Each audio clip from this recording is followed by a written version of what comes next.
Good day, fellows. Welcome back to the podcast of Cricket Pills. Cricket Pills is all about cricket beyond boundaries. जैसा कि आप देख सकते हैं मेरे सामने जो दांगड़ साहब की कुर्सी होती है, जो चेयर होती है, वो है ही नहीं। वो चेयर इसलिए नहीं है क्योंकि दांगड़ साहब ही नहीं है। थोड़ी सी आज लिबर्टी लेकर के चले गए हैं, थोड़ा सा उनको दे सकते हैं क्योंकि बाल बच्चेदार आदमी है, उनको भी फैमिली के साथ में टाइम स्पेंड करना पड़ता है, तो थोड़ा सा हो गए हैं गुम। कल फिर से आ जाएंगे, कल से मिला देंगे आपको दांगड़ साहब से। दो मैचेस हुए हैं। पहला मैच तो हुआ है जी India women versus England women, हार गए हैं फिर से हार गए हैं जी। दो सीरीज़ हुई हैं, तीन सीरीज़ एक्चुअली में। पहली सीरीज़ टेस्ट सीरीज़ होती है, स्नेहा राणा की शानदार बल्लेबाजी और भाटिया जी हैं जो विकेट कीपर हैं इंडियन क्रिकेट टीम के, दोनों की अच्छे बल्लेबाजी की वजह से वो मैच समहाउ हम ड्रॉ कर लेते हैं। अगला मैच आता है, अगली सीरीज़ वनडे सीरीज़ आती है। दो मैच लगातार हार जाती है, तीसरा मैच जीत करके वो सीरीज़ भी इंग्लैंड अपने नाम पे कर लेती है। तीसरी सीरीज़ T20, जिस फॉर्मेट में इंडिया थोड़ा सा स्ट्रॉन्ग पड़ता है अगर हम कंपैरिजन में बात करें, ये सीरीज़ आती है। इस सीरीज़ में भी हम हार जाते हैं। सो दो सीरीज़ हैं जो इंग्लैंड ने जीत चुकी है, दोनों 2-1 और एक जो टेस्ट सीरीज़ थी वो बराबरी के ऊपर ख़त्म हुई है। थोड़ी सी कल के मैच के ऊपर बात करते हैं। जो इंडियन क्रिकेट टीम है वो पहले बैटिंग करते हुए 153 रन्स बनाती है, 6 आउट हो जाते हैं। स्मृति मंदाना, आप लोगों ने बैटिंग देखी होगी स्मृति मंदाना की, अमेजिंग बैटिंग करती हैं वो। 70 रन्स करती हैं 51 बॉल्स के ऊपर, 8 चौके, शानदार। और आपने देखा ही है कि जिस तरीके से वो ग्राउंडेड शॉट्स खेलती हैं, जब वो ऑफ स्टंप के ऊपर रन्स करती हैं, looks like that she is Shikhar Dhawan की तरह अच्छी ड्राइव्स लगाती हैं, कट्स मारती हैं, लेट खेलती हैं, और जब फ्लिक मारती हैं लेग स्टंप के ऊपर, ग्लांस मारती हैं, ऐसा लगता है जैसे युवराज सिंह बैटिंग करने। तो she is a combo of Yuvraj Singh and Shikhar Dhawan. इस तरीके की कुछ ऐसी बल्लेबाजी करी उन्होंने, 70 रन स्कोर किए। उसके बाद में अगर आप देखें तो शेफाली वर्मा दूसरी ही बॉल के ऊपर आउट हो जाती हैं, 0 रन करती हैं। 1 डाउन इस सीरीज़ में पहली बार भेजा जाता है हरलीन देवल को, वो भी कुछ नहीं कर पाती हैं, और 10 बॉलों के ऊपर मात्र 6 रन बनाती हैं, 1 चौका लगता है उनसे, और वो भी घर की तरफ पलायन कर चुकी होती हैं। फिर आती हैं भारतीय कप्तान हरमनप्रीत कौर। जिस तरीके से टेस्ट श्रृंखला में अब हमने देखा था, वनडे श्रृंखला में भी हमने देखा था किस तरीके से स्ट्रगल कर रही थी। पहले मैच में भी जो T20 का था उसमें भी थोड़ा स्ट्रगल करते हुए हमने देखा, बट जब दूसरा मैच आया उन्होंने एक गुड 30 किया, टीम भी जीती। तीसरा डिसाइडर आया, उन्होंने डिसाइडर में भी एक गुड 30 किया, 36 किया, 26 बॉल्स के ऊपर अच्छे तेज रन कर रही थी, बट एंड तक फिनिश नहीं कर पाई। 36 उन्होंने किया 26 बॉल्स के ऊपर, 5 चौके और 1 छक्का। उसके बाद में जो भारतीय विकेट कीपर हैं ऋचा घोष, वो 20 करती हैं। बस यही जो कुछ आंकड़े हैं जो डबल फिगर्स को छू पाते हैं। इसके अलावा सभी भारतीय जो महिला खिलाड़ी हैं वो डबल फिगर्स को भी नहीं पहुँच पाते हैं।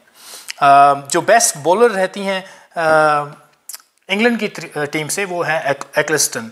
उन्होंने 3 विकेट लिए, हालांकि वो थोड़ी महंगी साबित हुई थी। 4 ओवर में अराउंड 35 रन दिए थे उन्होंने, बट 2 विकेट जरूर उन्होंने हासिल की। के ब्रंट ने 3 मैचों में 3 बार शेफाली वर्मा को आउट किया है, और इस बार फिर से बोल्ड करती हैं जो ब्रंट हैं, और अपना पूरा एग्रेशन दिखाती हैं कि not your day today Shafali, not your day today, go back.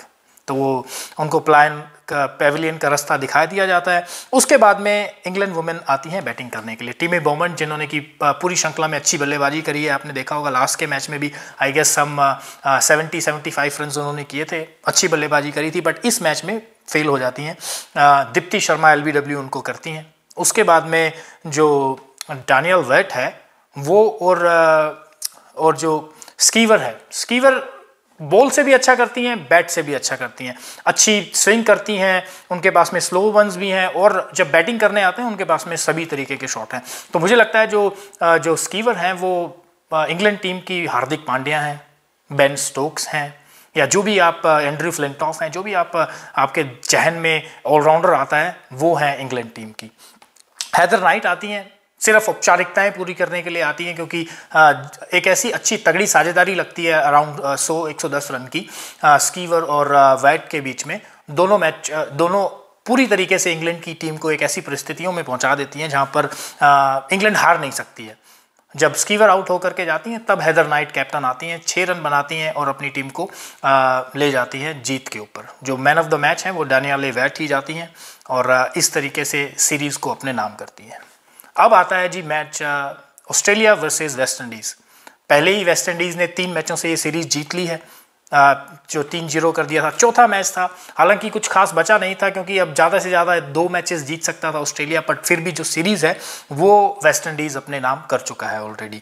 आपने देखा था पिछले मैच में भी किस तरीके की धुआंधार बल्लेबाजी करी थी क्रिस गेल ने, बट इस मैच में क्रिस गेल नहीं चल पाते हैं। बट जो ओपनर बल्लेबाज लैंडल सिमंस हैं, मुंबई इंडियंस के लिए भी खेलते हैं, वेस्ट इंडीज़ के ब्रेंडन मैकलम है, वो इतने तेज हाथ चलते हैं उनके, कहीं से भी कभी भी छक्का मार देते हैं। 140 145 स्टार्क फेंक रहे थे और कुछ इतनी तेजी से हाथ चल रहे थे कि बस बात ही नहीं कर सकते। 70 रन्स किए उन्होंने ऊपर आकर के। उनका अच्छा साथ निभाया था एवन लुइस ने।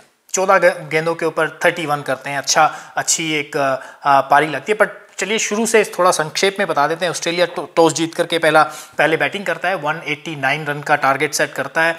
6 विकेट के नुकसान के ऊपर जो वेड हैं वो जल्दी आउट हो जाते हैं। एरन फिंच स्ट्रगल करते रहते हैं, हल्का हल्का स्ट्रगल करते हैं, प्लेज एंड मिसेज आते हैं वहाँ पे, बट इवेंचुअली 53 रन्स करके वो जाते हैं। बट जो हीरो रहे हैं आज के मैच के, जिन्होंने बॉलिंग भी शानदार करी है और बैटिंग भी शानदार करी है, बैटिंग में उन्होंने 75 रन्स किए हैं और अच्छी 143 रन की स्ट्राइक रेट से किए हैं। मिच मार्श, आप उनके भाई को भी जानते हैं, शॉन मार्श, उनके डैड को भी आप जानते हैं, वो भी सिलेक्शन पैनल में हैं ऑस्ट्रेलिया के।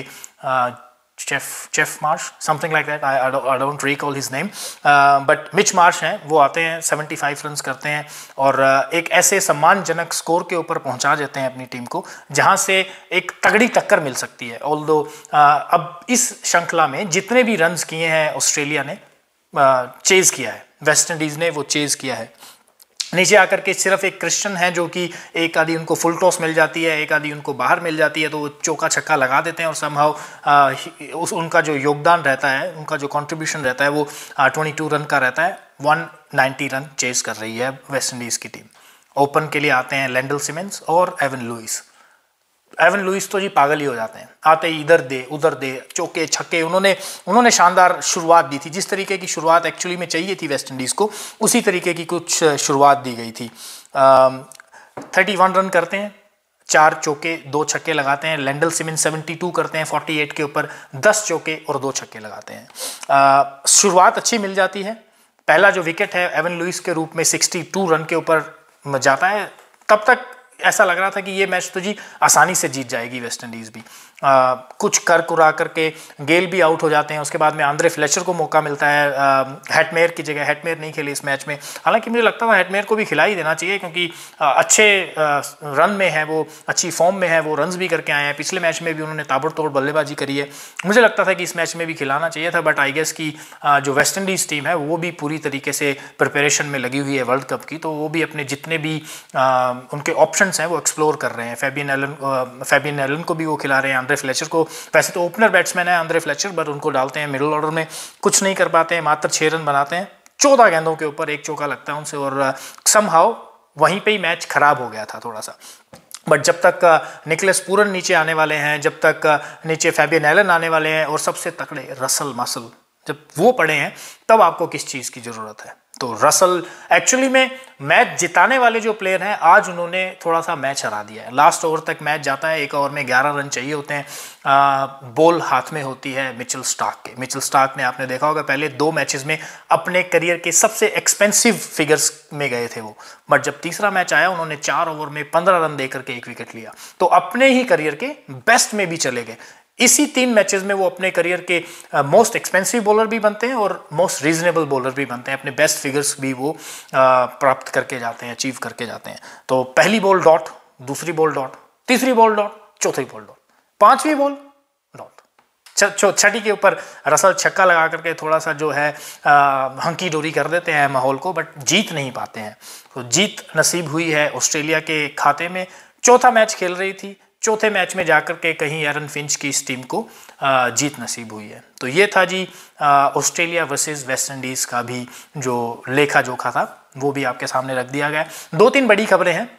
सबसे बड़ी खबर है कि जो भारतीय खिलाड़ियों की बात चल रही थी कि 2 प्लेयर हैं जो कोरोना से पॉजिटिव पाए गए हैं, उसमें से एक प्लेयर का अभी तक नाम सामने नहीं आया क्योंकि उनका जो दूसरा टेस्ट था, टेस्ट जो हुआ था, कोविड टेस्ट जो हुआ था, उस टेस्ट के अंदर वो नेगेटिव, पहले टेस्ट में वो पॉजिटिव आते हैं बट समहाउ जब नेक्स्ट डे दूसरा टेस्ट होता है तो वो नेगेटिव पाए जाते हैं। तो इसलिए उनका जो नाम है वो अभी तक रिवील नहीं किया गया है। बट जो दूसरे प्लेयर हैं जिनका पहला टेस्ट भी पॉजिटिव आता है और दूसरा टेस्ट भी पॉजिटिव आता है, और वो प्लेयर जो टीम के साथ में, जो टीम डरहम जा रही है उसके साथ में नहीं जुड़ेंगे, इंग्लैंड रह के ही अपने लॉर्ड्स में रह के ही, लंदन में रह के ही क्वारंटाइन करेंगे, और जब वो नेगेटिव रिपोर्ट आ जाती है तभी उनको टीम के साथ में जोड़ा जाएगा। ऋषभ पंत हैं, आपने देखा होगा कि काफ़ी पिक्चर्स भी आई थी ऋषभ पंत की, इवन की बुमराह की, ये सभी लोग यूरो कप का फाइनल भी देखने के लिए गए हुए थे।